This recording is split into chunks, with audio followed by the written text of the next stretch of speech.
I've got 14 questions that could change your fitness business and your life. Do you want to change your fitness business?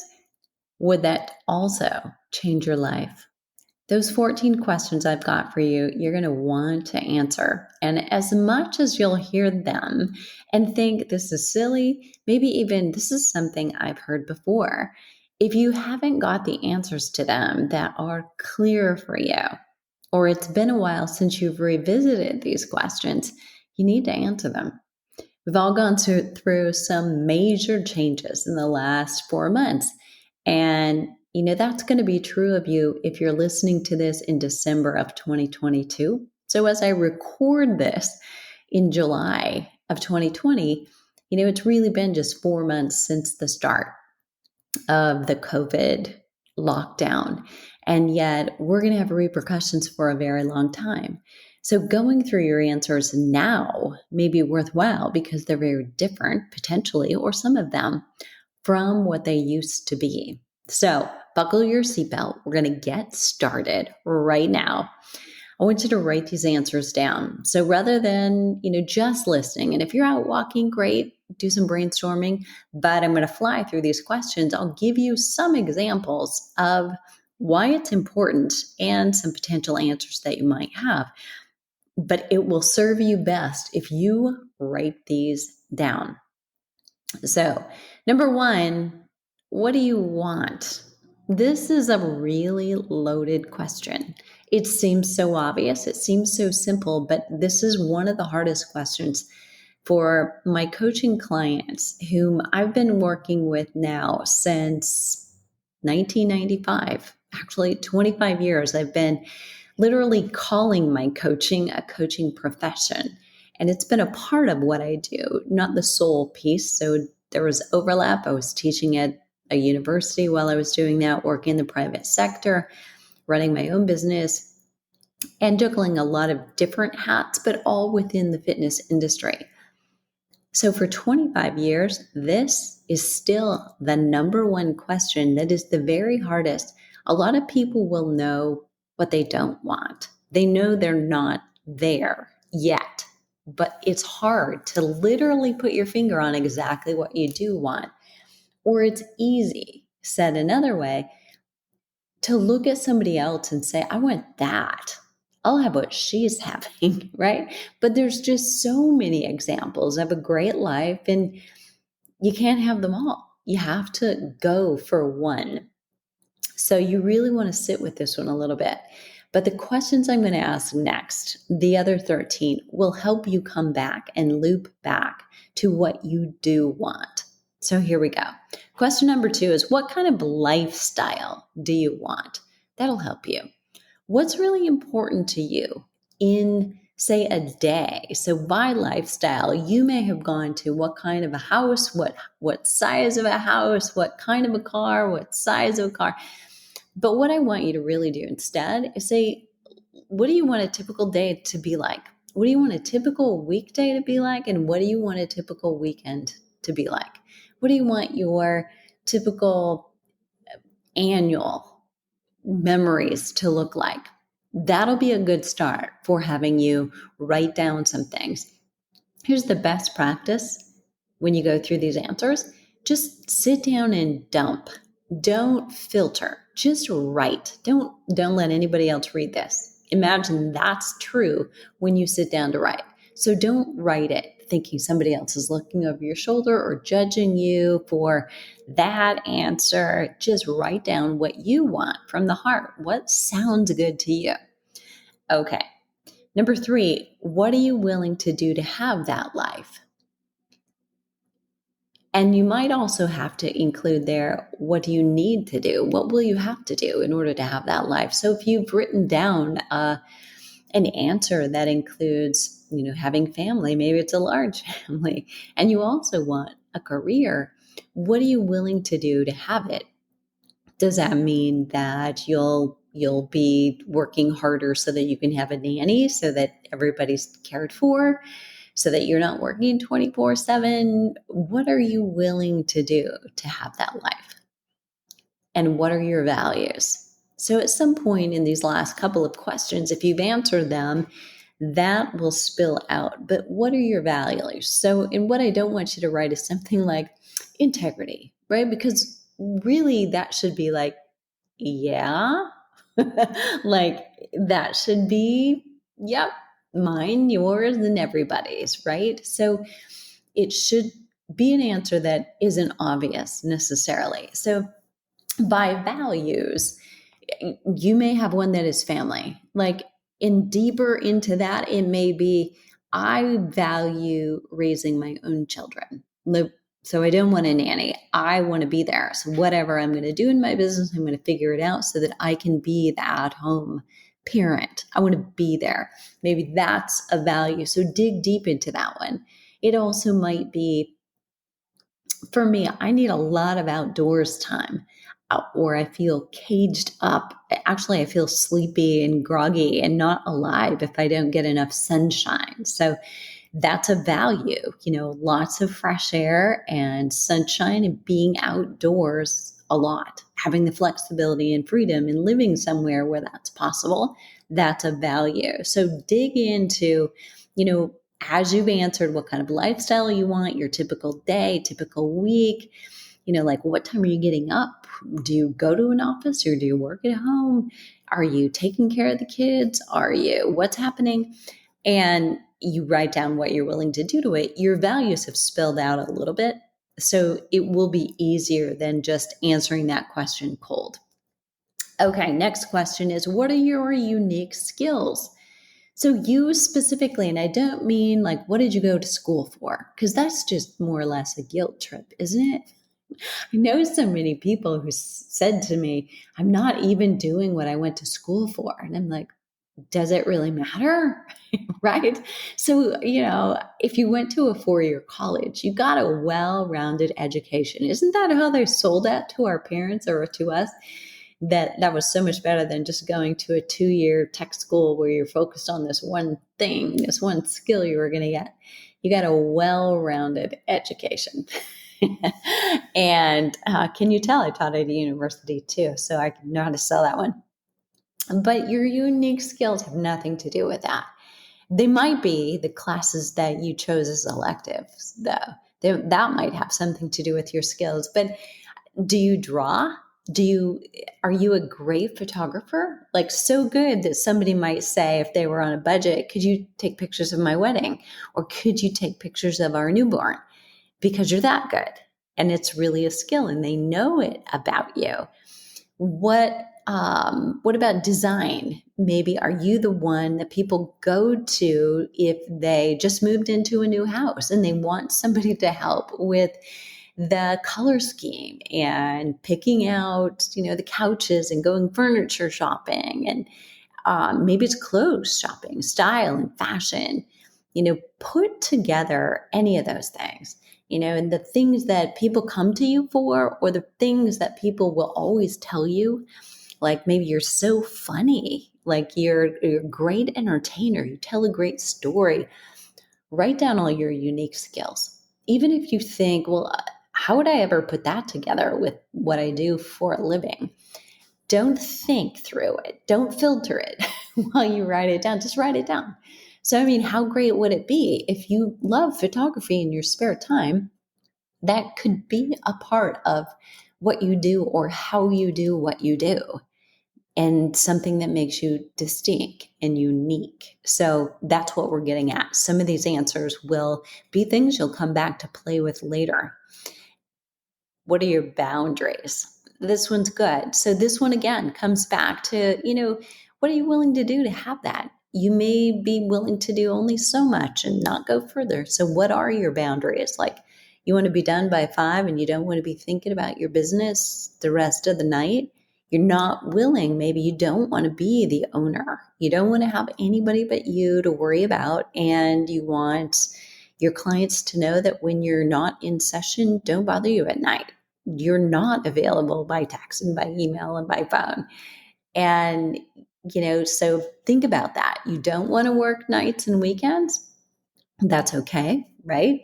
But that's actually when a lot of trainers do work. So you better be good. You better have a market, right? That needs and wants somebody outside of those hours as well. It's okay to write anything down. There's no wrong answer. It's just, at some point you'll have to go through and make sure, what are you willing to do to have it? What are your boundaries? There needs to be some congruency there with what you want. But once you put everything on paper, you'll be able to go back through it. So don't filter here. Don't try to put the puzzle together while you're just flipping over the pieces, right? We just want to be able to see the picture right now. Who do you think is in charge of you getting what you want? This, by the way, is a great question to ask clients in an intake form. It's one of the questions that I ask. So it doesn't fit on a PAR-Q, physical activity readiness. It doesn't fit on that health history form that you might also have fleshed out. But I include it in a client intake questionnaire because I need to know. It's part of their maybe readiness for change, but I need to know the answer to this one. If you don't get the answers, what will the reason be? Who do you serve?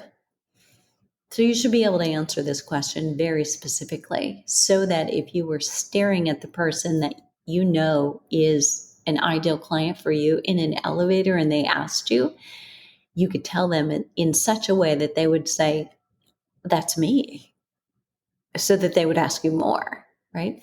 So be able to describe exactly who you serve, and it's not everybody, just a hint, hint. What transformation do you provide them? So people are probably not going to simply come to you for longevity. I remember working a couple years ago with somebody who wanted to partner with me and collaborate, and he was doing something, and I really want to do a project, and I have this thing, and I'd love to show you this, longevity project and presentation that I've got to bring people in, and you could be an affiliate, meaning I could earn money if I sent traffic. And I said, what you're doing is all factual and it was so great, but not once ever in 30, how many years, it was probably like 34 at that point, 34 years, has anybody come to me and said, I want longevity.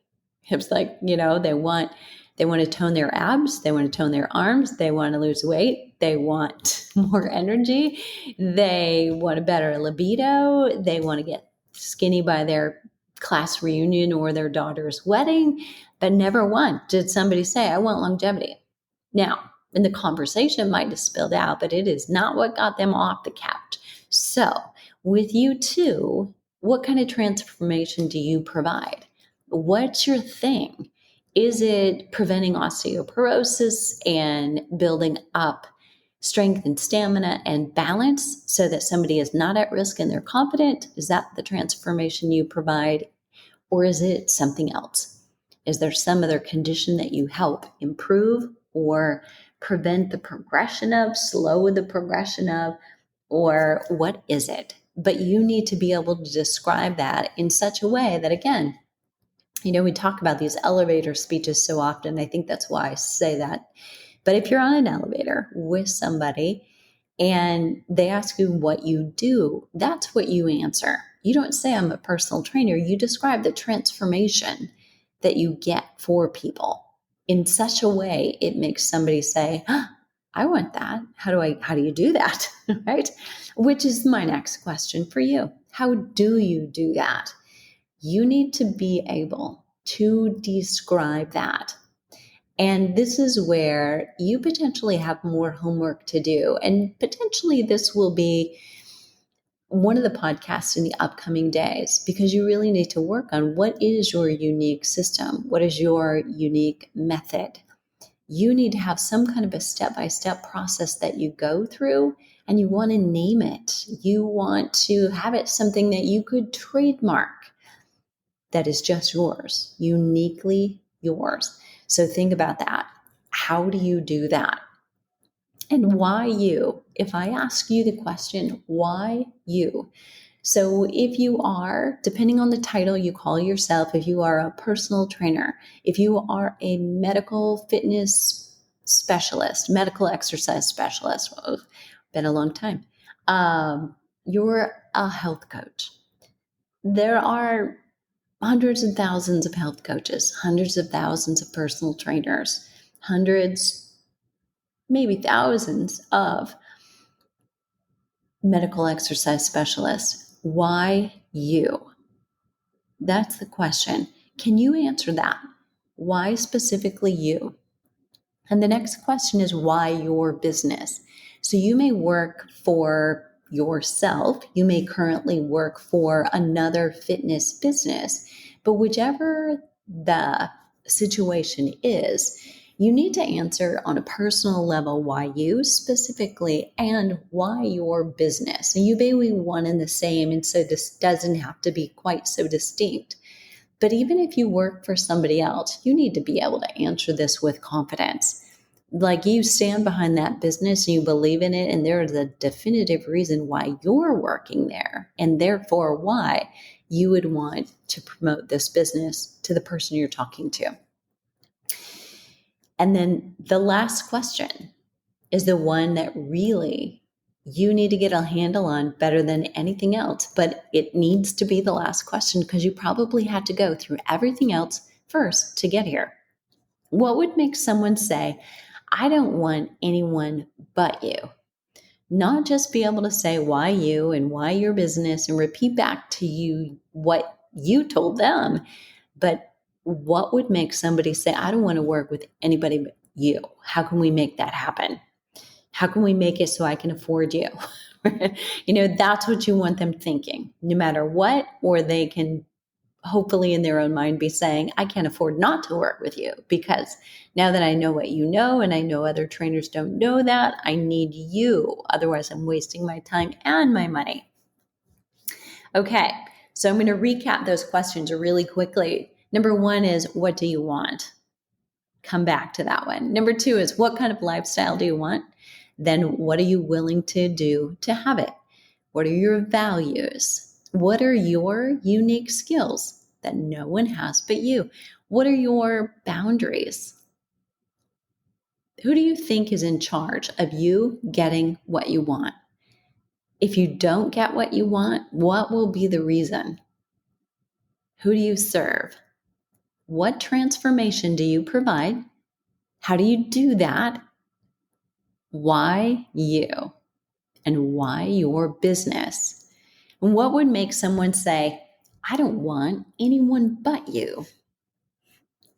Tuck your answers away and review them from time to time. In fact, before you tuck those away, you may actually have some things that get you excited for looking at your website, looking at any materials where you write copy, your emails, your blog posts, your social media. You may have some messaging there that you want to use and keep using over and over.